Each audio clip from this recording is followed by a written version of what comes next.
Hi, my name's Mckenna. I'm the Chief Executive and Group Chairman of Downtown and Business, and delighted today to be at Nugent, right in the nerve centre of the fantastic organisation that provides so much great work across the Liverpool City region and beyond. And we're going to talk today about the Gala Ball that is coming up, the charity ball that raises so much cash, which is, of course, always needed by charities and organisations such as Nugent. And I'm pleased that Joe Henney, who's the head honcho here, is joining us this morning, along with Simon and James, and we'll explain why they're here in a moment. But Joe, before we get into the conversation about the ball, which is going to be a great night at the Titanic on the 7th of November, I believe, just tell us a bit more about the work that you do here. So thanks for the opportunity, Frank, today to speak about the Nugent and the Gala. So Nugent have been around 143 years. We're a long-established charity in the Liverpool City region. We provide vital care for adults and children across the Liverpool City region, providing residential and day services. And how many people do you actually have as what you would describe, I guess, as customers? So we look after over 6,000 people a year because obviously some people live in our residential properties, but some people are in our day services. Yeah. And what are the sort of challenges that those individuals have that you help them with? Most have suffered trauma in their life or are facing difficulties at certain times in their life. So poverty, social exclusion, educational needs, disabilities. Yeah. And people will probably think this sounds like the sort of work that should just be funded by government and local government. But of course, there's lots of other things that you do which adds additional value to the work and support that perhaps what we see as a statutory service. What are the sort of things that you do alongside local authorities and public sector agencies? So we do things supporting people with recreational activities, making memories, holidays, helping people shop, go and visit families and friends. So actually extra activities outside of what we'd call the day-to-day support. And the other thing I think that people would be interested in knowing about, Joe, is what's your engagement with the business community, the private sector? I've got to ask Simon and James in a moment in terms of how they got involved in YouTube. But what are the sort of things that you like to speak to business about? Well, those relationships are our lifeline. So the support that businesses, local businesses and national businesses support us with in terms of our fundraising, but more importantly, the relationships and opportunities that they can provide to the people we support. So it's much more than just raising funds, it's raising awareness, but also opportunities for the people we support in their businesses. Great. Simon, I know that you've supported the Gala for a number of years now. Yeah. But before we talk about the work that you do with Nugent, tell us a bit about Krol Corlett. Yeah, so we're a main contractor based here in Liverpool. We work predominantly in the northwest, but we're nationwide now, delivering all sorts of different sectors, including healthcare, education, hotels. You know, we've got a wide range of sectors that we specialise in, really. But I was just thinking, I mean, Joe, spoke very well about Nugent, and she's much better than I could. But my first memories of Nugent really were working alongside my dad. When I was a teenager, basically, we used to do maintenance and contracting work for Nugent many years ago. So we used to work at various homes and places all around the city. So that was my first memory of Nugent, basically. And then after, when my dad retired, that sort of, went away. And we, the second coming of Nugent, as I call it, was when I was in other circles and got involved more in the charity side, and met the amazing team at Nugent. So, and it's just snowballed from there, really. Like the first Nugent Gala, which we were pleased to headline, was, I would say it was brilliant, but it was on a smaller scale, wasn't it? And you know, from there to here, it's grown and grown, and that's where we got in touch with James then as well, just because it is snowballing, it's getting bigger and bigger all the time, you know. So who knows where it's going to end. It'll be as Everton's new stadium. I love that sound. He's a dirty red, by the way. They need all the buckets, did you get? True, very true.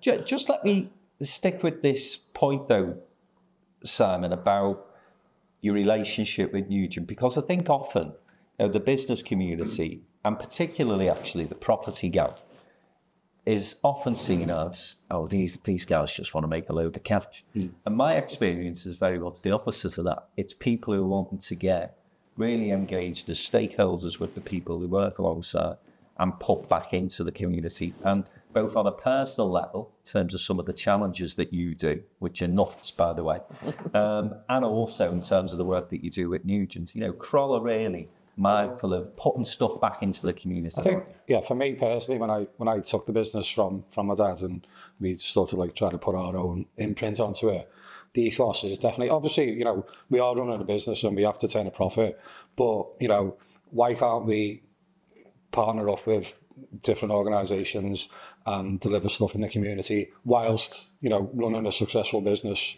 and sort of putting that ethos into the business of, you know, okay, yeah, we can deliver multi-million-pound schemes all over the country, but we can also employ young people, we can work with the local authorities, we can deliver this, that, and A, B, and C, which is all positive stuff alongside running a successful business. So, you know, and, you know, up to now, that seems to be a good method of running our business. So, you know, that's the way we're going to continue. Excellent. I think also, I mean, looking at Nugent, for me, you know, when in the second coming that I spoke about earlier, you know, I sort of knew what Nugent did, but, you know, the wide-ranging scope of what they do is incredible, really, because they look after the most vulnerable young people and the most vulnerable older people and everything in between.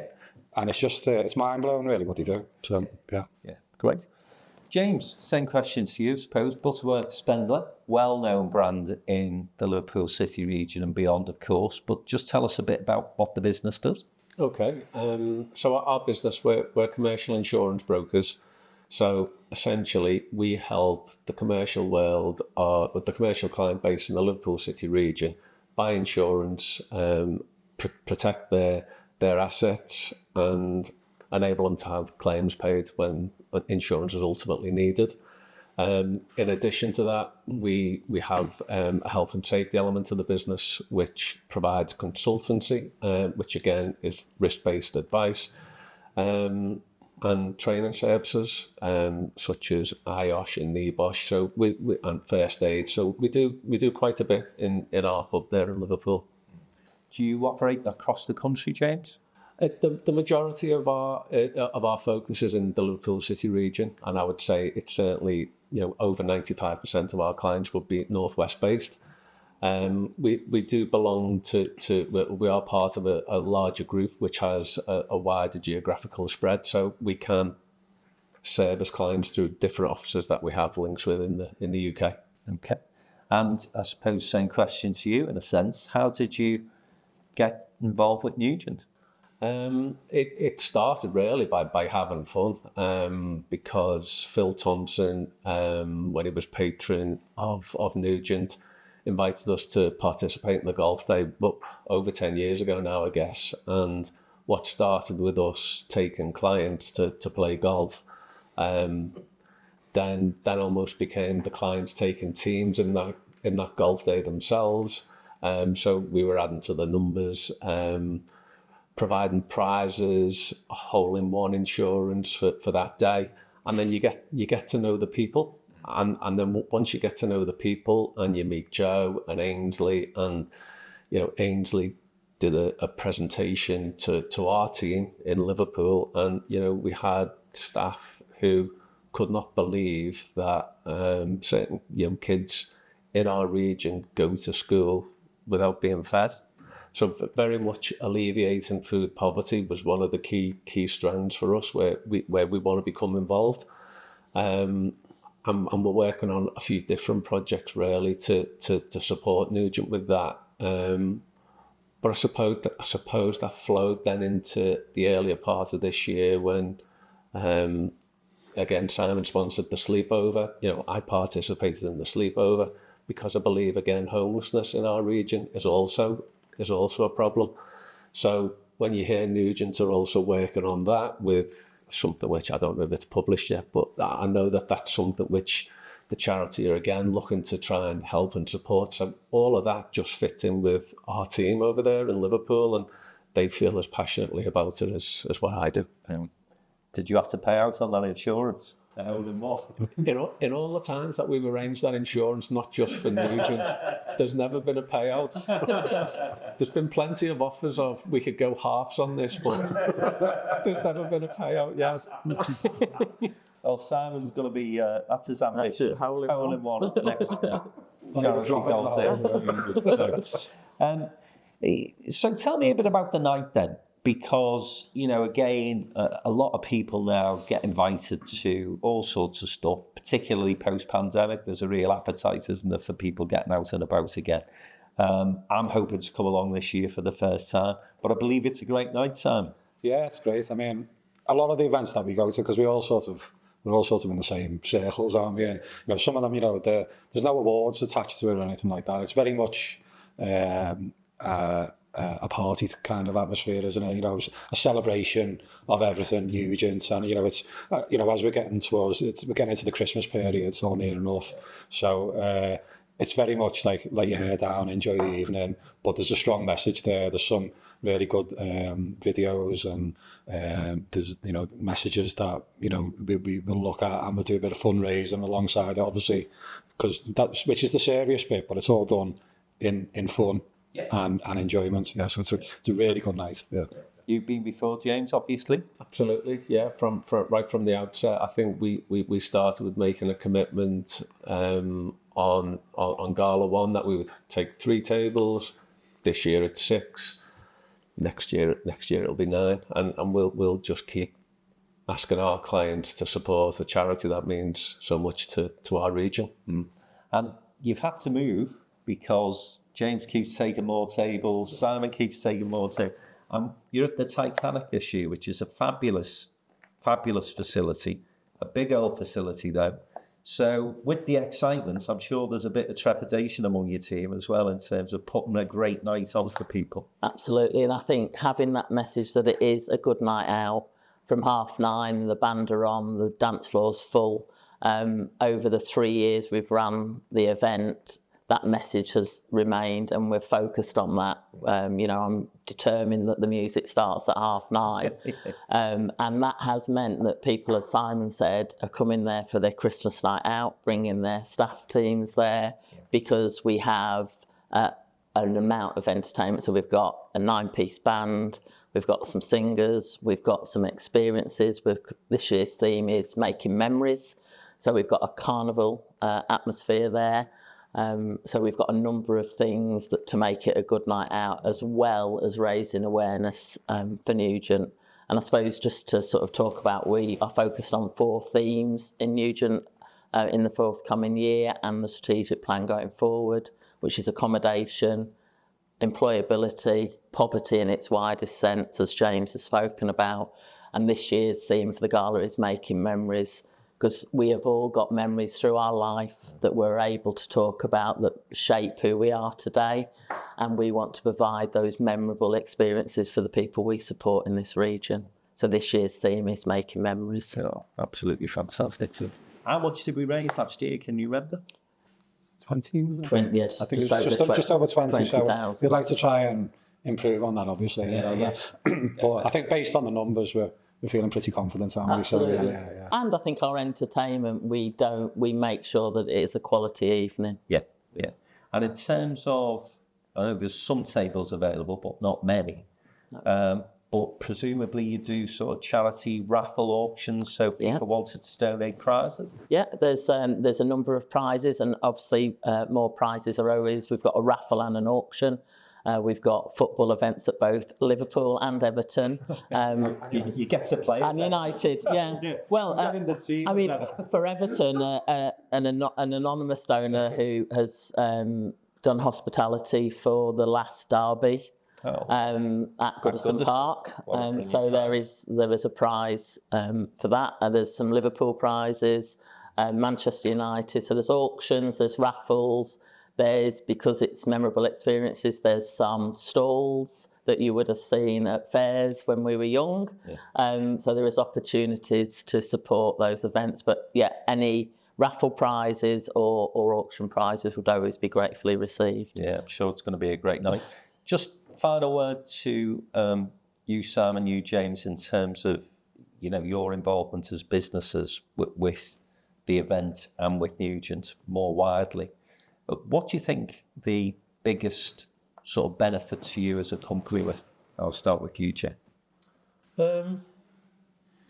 We very much work as teams day to day, and to enable our staff to be part of effectively what is the wider Nugent team, and to spend some of their time that is allocated to normal work and activities to come and pack some hampers or help with whatever projects Nugent, that's something that we encourage. So for me, it's collaborative, and it's not just about individuals, it's about us as a business. And if we're helping the charity shop operate or whatever it is we're doing it all together. And I think that's an important thing for us. Sam? Yeah, I think from my point of view, Nugent embody everything that that I care about and our business ethos, really. So the way they care about what they do and how they care for people, I care exactly the same about how I deliver my projects and the wider team. We care about what we do, and we care what we do in the community. That's why I think Nugent and Krol, we're on the same page basically. We're sort of like aligned in that respect. It's a good cultural fit. Yeah, definitely. Yeah. Joe, tell people how they can get hold of tickets, and if they do want to donate any prizes, where they need to get in touch. Ticket sales will be available on the link below, or you could also call head office where we'd be able to take payment over the phone. There is a number of tables left. Ticket sales close on the 10th of October. There are limited tables left. In terms of donations, you could drop them here at Edge Lane, or again ring and we'll arrange collection. Fantastic. So it's going to be a great night. It's the 7th of November at the Titanic Hotel. If you've been to any do's there previously, I'm sure you know that is going to be a fantastic evening. Loads of entertainment, of course.